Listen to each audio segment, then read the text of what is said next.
Bom dia, estamos iniciando mais um Morning Call aqui do Grupo Estúdio e, como de costume, toda sexta-feira trazendo as últimas notícias tributárias que são relevantes e que impactam o negócio, as empresas do nosso Brasil. E aqui comigo, Eric, nosso head operacional, para comentar essas principais notícias que a gente elencou. Bom dia, Eric. Bom dia a todos. Bom, a gente elencou 3 notícias relevantes, né, dentro da nossa percepção de impacto aí no mercado. E a primeira delas fala sobre as empresas do Simples Nacional, que são a maioria das empresas hoje registradas, né, no Brasil. E a notícia é a seguinte: Receita Federal dá oportunidade para as empresas do Simples Nacional se regularizarem. Isso em relação a algumas informações, inconsistências que foram identificadas, né, pela Receita Federal em relação aos valores declarados. E aí, para a gente iniciar, queria te perguntar, Eric, o que a Receita Federal está oferecendo, né, a essas empresas do Simples Nacional? Tendo em vista, né, Marília, que hoje no Brasil, atualmente, 95% dos contribuintes são optantes pelo Simples Nacional, o governo federal está disponibilizando para essas empresas oportunidades de regularização.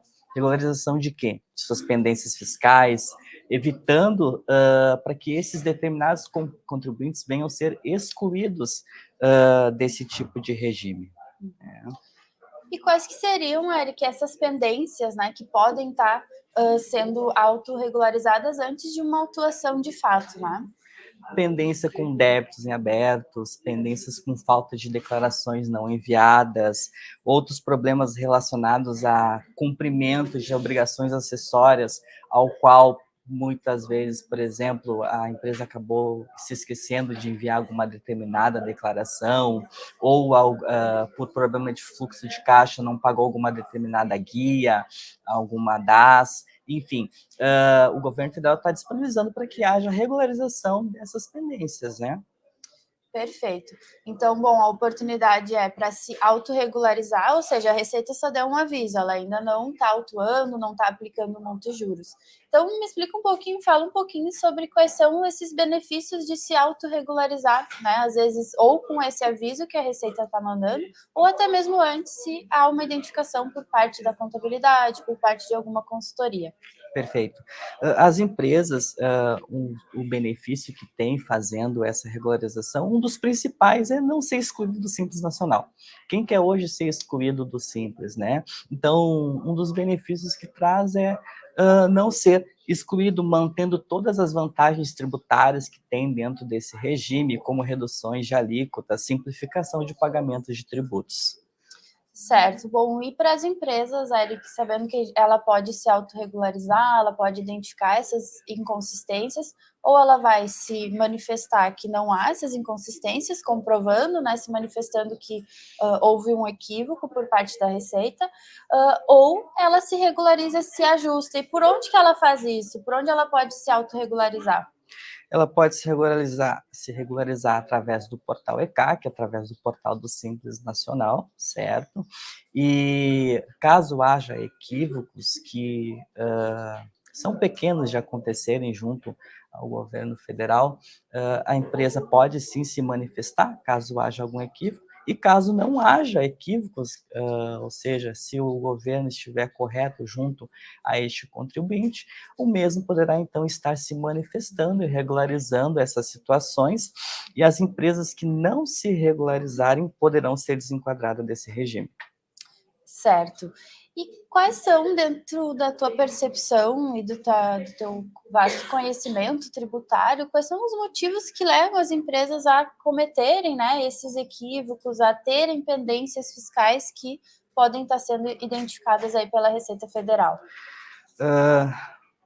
Creio que um dos principais motivos que nós aqui do Grupo Estúdio também está para auxiliar essas pessoas é a questão de organização, né? Então, se uma empresa está ali organizada, ela consegue sim se adequar, pagar corretamente seus tributos, ou até muitas vezes, Marília, acabam pagando tributos a maior, né? Então, tributos a maior que talvez ali no seu fluxo de caixa, no determinado período, não conseguiu pagar esse imposto, e tendo uma determinada revisão tributária, poderia reaver esses débitos, né? Então, tendo uma empresa que não está organizada, não faz uma revisão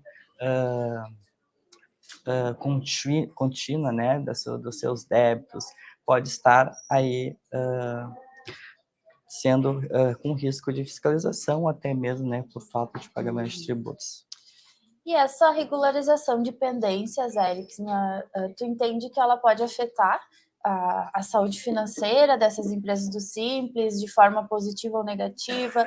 Como que tu entende essa regularização? Porque muitas vezes as empresas, até no dia a dia, identificam que tem uma situação que poderia estar sendo uma tributação a menor, que é normalmente esses casos que a Receita vai ali notificar. A Receita não vai mandar um aviso, uma cartinha dizendo para a empresa que ela pagou a maior o seu tributo, né? Normalmente, e a regra geral é que aconteça o contrário. A Receita vai enviar uma notificação dizendo, olha, você deveria ter tributado, pago um valor, exemplo, 50 mil, ou um valor de 10 mil na guia do Simples, e você pagou só 8.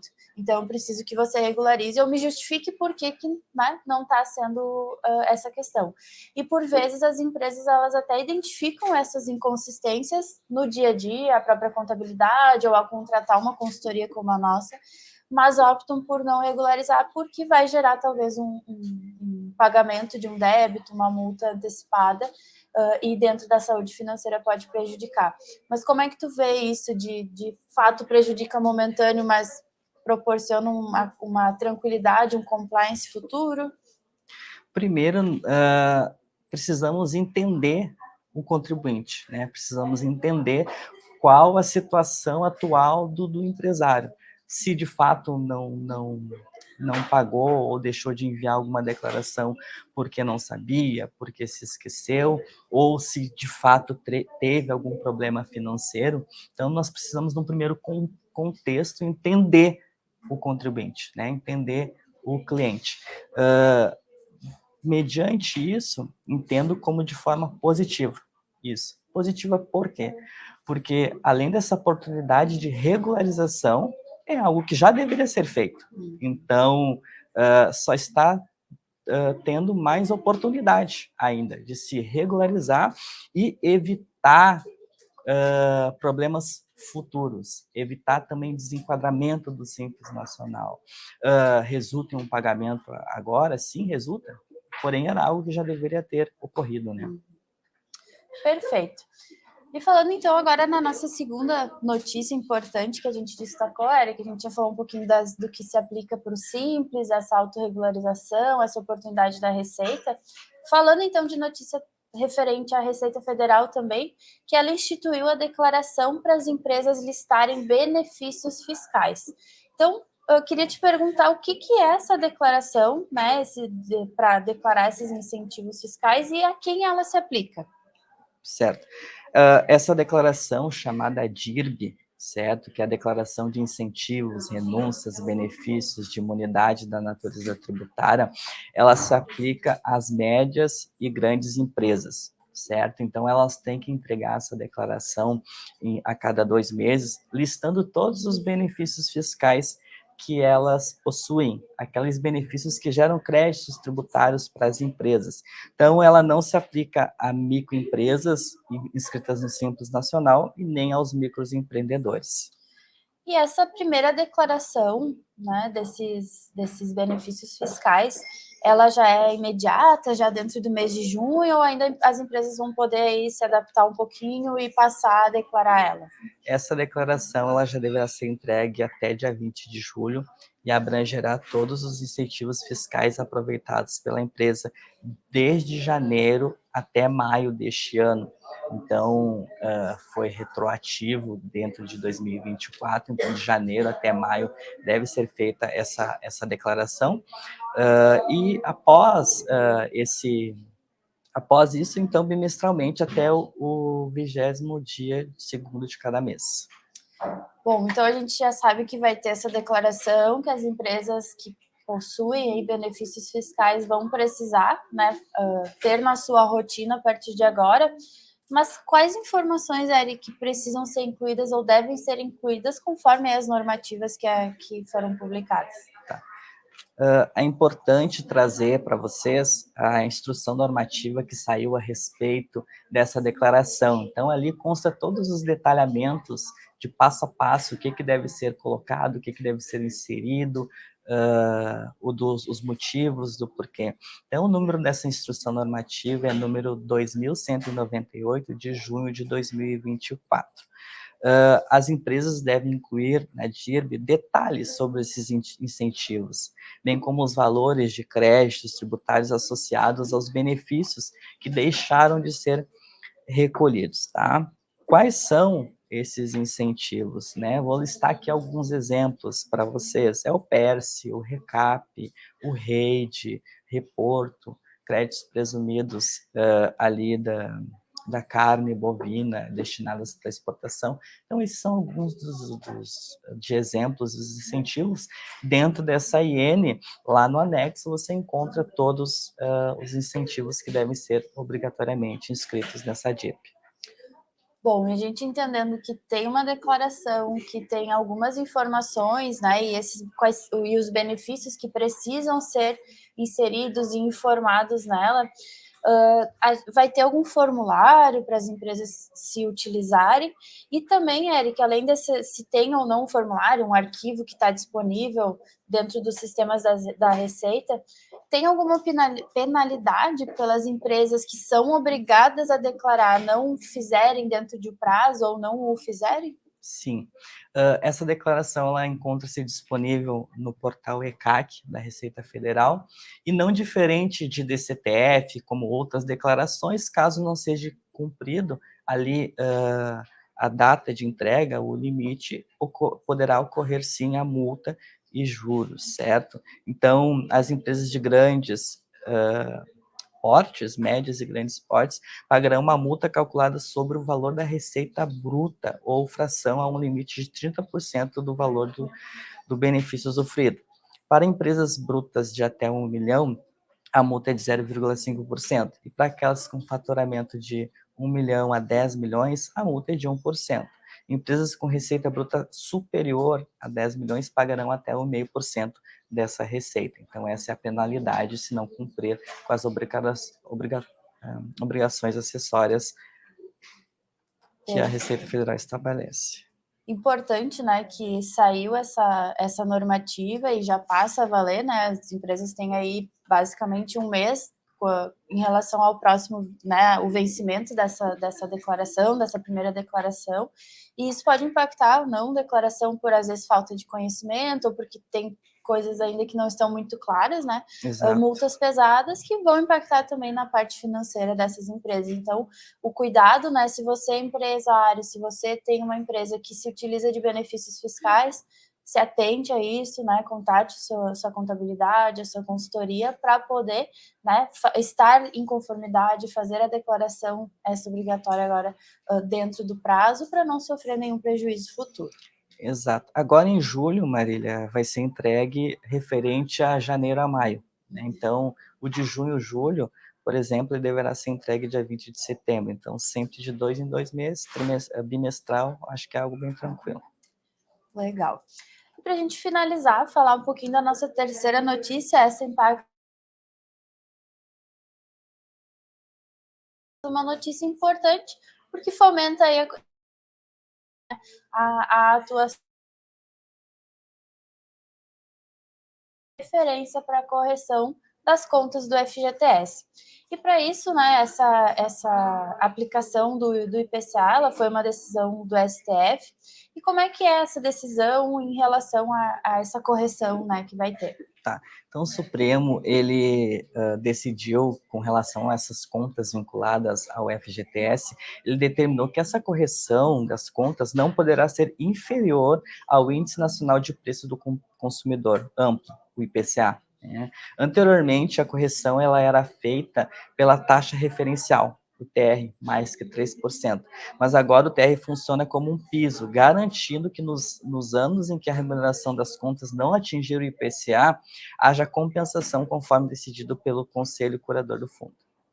Certo. E como é que vai funcionar essa correção do FGTS, então, a partir dessa decisão do STF? Certo. Então, desde que essa decisão do Supremo foi tomada, a correção dessas contas continuam utilizando o TR, mais de 3% como um ano base, porém, caso essa fórmula resulte em uma correção inferior ao IPCA, o Conselho, então, curador do FGTS, deve determinar uma forma de compensação para garantir a remuneração seja pelo equivalente ao IPCA.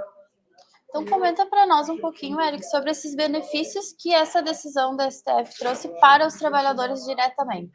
Os benefícios, então, que essa decisão traz diretamente aos trabalhadores, empregados com vínculo CLT, né, beneficia os trabalhadores ao garantir o poder de compra do saldo da FGTS seja preservada, utilizando, então, o IPCA como referência mínima para a correção dessas contas. Isso ajuda a manter a valorização real dos recursos depositados no fundo aí ao longo do período tempo.